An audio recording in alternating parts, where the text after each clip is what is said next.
My name is James Brown.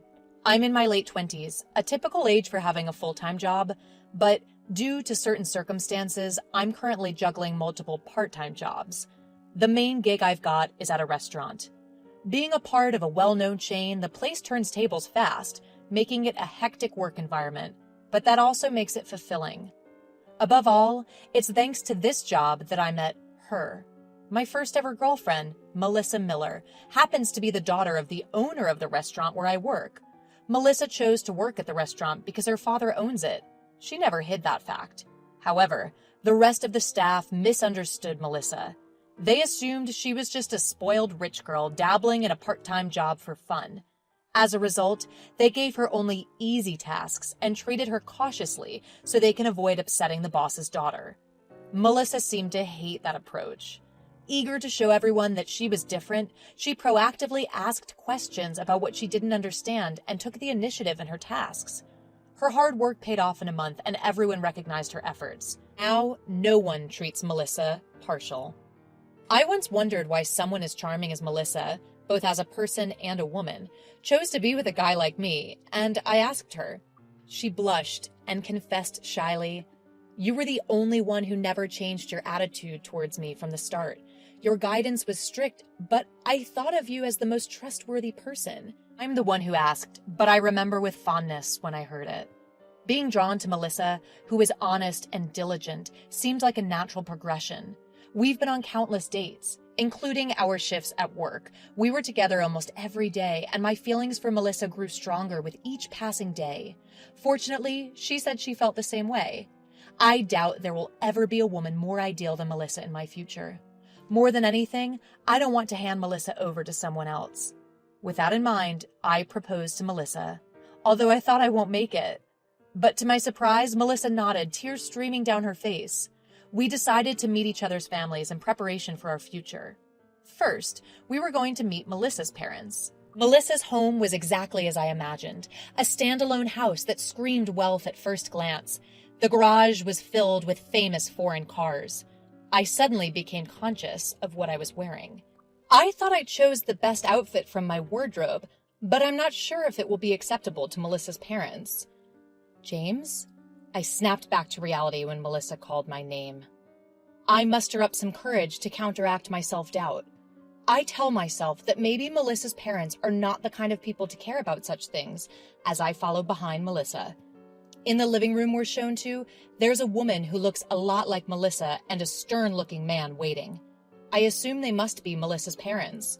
I brace myself internally, look them straight in the eyes, and make my introduction. My name is James Brown. I've been dating Melissa.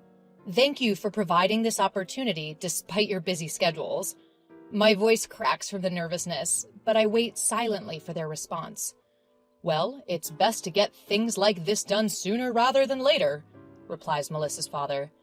I respond to his voice and lift my head. But contrary to my expectations, his gaze was cold. I feel the same cold gaze from Melissa's mother, too. I suck in a breath as I realize the atmosphere is clearly not favorable. Melissa's father pulls out several pieces of paper from an envelope and places them on a table. Just as Melissa and I are looking perplexed, her father speaks up. We've done some research on you. What? Melissa regains her composure and confronts her father. What does that mean, Dad? Her father responds with a matter-of-fact expression.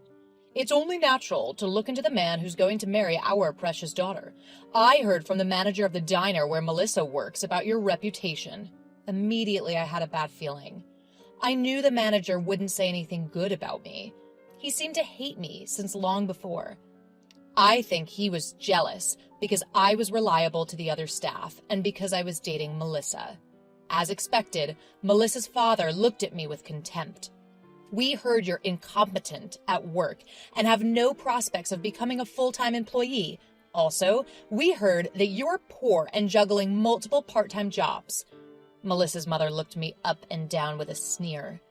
We can't possibly entrust Melissa to someone like that. I could feel my face getting hot with embarrassment. Melissa tried to interrupt with anger, but I hurriedly stopped her. Although I appreciate Melissa's feelings, the fact that I'm living off a part-time job and don't spend money on clothes or appearance is true. I opened my mouth to somehow salvage my reputation, but Melissa's father beat me to it. Surely you're not still thinking you can marry Melissa? As I was lost for words, Melissa, who couldn't hold back anymore, spoke up. No matter what you say, Dad, I'm going to marry him. What are you saying? There's no way you can be happy marrying a poor man like this, retorted her father. But Melissa stared back at him and responded, It doesn't matter if he's poor. I'm going to work too, Melissa defended. At Melissa's words, her mother let out a shriek. What? You plan to let Melissa work even after you're married? Enough, Mom. It was my decision to work together. Neither of them would listen to Melissa. Melissa's father probably blames me for everything. He glares at me as if I were his mortal enemy. I get it now. You're just after a free ride, aren't you? Just what kind of family did you grow up in? I'd love to see the faces of your parents. Upon hearing her father's words, I could feel my blood rushing to my head. Before I knew it, I spoke up. I don't care what you say about me, but I won't stand for you disrespecting my parents. As I spoke directly back at him, I saw a tremble of uncertainty in his eyes, but it soon vanished, replaced by a patronizing smile. So, you're finally showing your true colors. I won't let a savage poor guy like you marry my daughter, I instantly retorted. Then, I don't need her. I don't want to be related to people like you. With a final word, I stormed out of their house. I could hear them arguing behind me, but I didn't turn back. I walked on, my head still hot with anger. Then I heard my name called out from behind and turned around. Melissa had chased after me, panting heavily. I finally came back to my senses and stopped. I'm sorry, James, for the terrible things my parents said. Looking at Melissa bowing deeply, I regained my composure. Feeling guilty for the situation with Melissa, I was at a loss for words. Melissa apologized again and then said something surprising. I ran away from home. What? I asked back, and Melissa looked into my eyes seriously. I told them I wouldn't go home until they apologized to you, James. I tried to convince her several times after that, but Melissa wouldn't budge about going home. I had to make up my mind. But I couldn't just leave things as they were between Melissa and her parents. I called my dad. After briefly explaining what happened, he told me to bring Melissa to a certain place. It was lucky enough that I was able to get in touch with my dad, who had been busy these past few days, but I hadn't expected to introduce Melissa to him so suddenly. Melissa seemed nervous about the sudden development. I reassured her and headed for the designated hotel. It was a famous high-end hotel from the same chain as the diner we worked at. I escorted a bewildered Melissa into the restaurant inside the hotel. My father was already there, and we were guided to his table by the staff. Sorry for the wait. No problem, I just got here myself. Upon spotting my father, Melissa greeted him nervously. Nice to meet you. I'm Melissa Miller. My father returned the greeting and suggested that Melissa take a seat. He was already aware of the events of the day. I thought we would immediately discuss the issue, but Dad suggested we first have our meal. Melissa looked surprised but visibly relaxed as she started eating. I decided to follow my father's lead and enjoy the meal. For a while, we enjoyed a pleasant atmosphere, but after the meal was over, the mood shifted. Melissa noticed it too and straightened up. Melissa? Yes? When Melissa responded to her name being called, Dad handed her a key card. While blinking in surprise, she accepted it. I've booked a room in this hotel for you. You should stay the night. No. I couldn't possibly impose. But my father shook his head at Melissa's panicked response. It's fine, but you have to go home tomorrow. Melissa paled at my father's words. I rushed to interject, but he held up a hand to stop me. First, listen. I'm not saying you have to go home because I disapprove of you two. I'm just advising that running away from home on impulse won't lead to good outcomes. Well, you're right, but my father won't understand unless I do something like this. After a sigh of relief, Melissa apologetically spoke up. However, for some reason, my father responded with a cunning smile. In that case, I'll visit your home tomorrow. Leave it to me. Melissa looked shocked at my father's unexpected words. Dad addressed Melissa in a serious tone, but only if you're okay with it after hearing what I have to say. My father's words were shocking to both Melissa and me. For Melissa, this would likely affect her life significantly, but she never once looked away, agreeing to my father's proposal. Dad seemed satisfied with her response. Together with my father and Melissa, I visited her home. Her father seemed relieved that Melissa had returned, but when he noticed that I was with her, he glared at me. You're the one who led Melissa astray? Melissa quickly glared back at her father-in-law, replying, "No, I made the decision to leave home on my own." "You've been deceived. You can't be happy with this pauper." At her father's words, Melissa was about to retort in anger, her face turning red, but my father gently placed a hand on her shoulder, stopping her. He hadn't expected there to be anyone else present. My father-in-law finally seemed to notice my father's presence. The color gradually drained from my father-in-law's face. Sweating profusely, he called out my father's name. Are you? Could you possibly be President Brown?" "Well, I'd hope you'd recognize the face of the parent company's president," my father replied, grinning. In contrast to my father's cheerful expression, the father-in-law's face was growing more and more pale. My mother-in-law, too, was noticeably shaken by the abrupt change in her husband's demeanor and words. "Why, is President Brown— Wait, your last name is—" "Brown. He's my father," I said, pointing at my dad. Upon hearing this, my father-in-law showed his apology all of a sudden. "I am truly sorry for what I have done." My father, still smiling, asked, "What are you apologizing for exactly?" My father-in-law responded in a trembling voice, "For belittling James." "Is that so? I had no idea that he was the president's son." Unfazed, my father began to speak. "Actually, I had James work as a part-timer at a few stores for his future's sake." My father-in-law's shoulders twitched. "We discovered a few issues in the process, especially in relation to the family restaurants." My father-in-law couldn't bring himself to look up. "In the past few years, we've seen an increase in complaints. And it's not just one store, it's a trend across the board. We finally understood the reason recently." My father-in-law was trembling.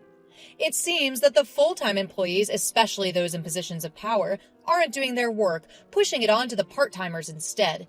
Even though there are enough people, the work isn't getting done. What is worse, the management seems to be hiding this up." I nodded in agreement with my father's words. "I've pointed out the issue to the manager several times in the past. The situation improved after Melissa came along, though." My father-in-law glared at me, face flushed with anger, but noticing Melissa's gaze, he hurriedly looked away. Melissa was giving him a look of contempt. My father continued, speaking calmly. "We've also confirmed that you've been making various deals behind the scenes with those people. Is that right, ma'am?" Suddenly, called out, my mother-in-law's shoulders shook. Yes? Haven't you noticed that his finances have been suspiciously good these past few years?" My father's question made my mother-in-law gasp, her face showing sudden realization. Come to think of it, wait, you don't mean... My father-in-law, going pale, couldn't say anything. Melissa delivered the final blow. "You're the worst." My father-in-law was left speechless, looking stunned. My father then delivered his verdict. "You're going to resign the owner. The official resignation order will be issued next week. For the sake of both of you, I'll keep the details private. But if you want to stay with the company, you'll have to start from scratch. Take your time to decide." Leaving Melissa's parents in their shamed silence, my father and I left their house. Eventually, my father-in-law chose to remain with the company. After I quit my job at the diner, Melissa became the manager and my father-in-law started working there as a regular staff member. Under Melissa's watchful eye, my father-in-law probably won't be able to pull any tricks. As for me, I'm currently working as the head of the HR department at our company's headquarters. I occasionally make appearances on site. Of course, that includes the place where I used to work. Melissa, James. When I stopped by after work, Melissa and my father-in-law, who were tidying up after closing time, were there. My father-in-law was worrying about my mood. With a wry smile, I spoke. "There's no official announcement yet, but Melissa's name has been mentioned as the next CEO of the diner. Of course, it wouldn't be immediate, and there will be a lot of things that you won't understand." My father-in-law, surprised, looked at Melissa. Melissa nodded in response. Watching them, I continued. "So, I'd like you to start teaching Melissa a little bit from now on, and in the future, I'd appreciate it if you could support Melissa. It'll be tough for her to handle everything alone if we have a child." When I mentioned having a child, Melissa returned my comment with a happy smile. I looked at my father-in-law again and said, "Of course, if you refuse, that's fine. In that case, we'll ask the acting CEO to take over." As I said that, my father-in-law hurriedly bowed his head. "No, I'll do it. Please let me." Surely, there would be things he'd need to hear from the current CEO, as his approach would be different from the time my father-in-law was in charge. But depending on my father-in-law's willingness, he might be able to step up as the CEO again until Melissa takes over. Seeing my father-in-law's determination to face his job seriously, both Melissa and I shared a smile.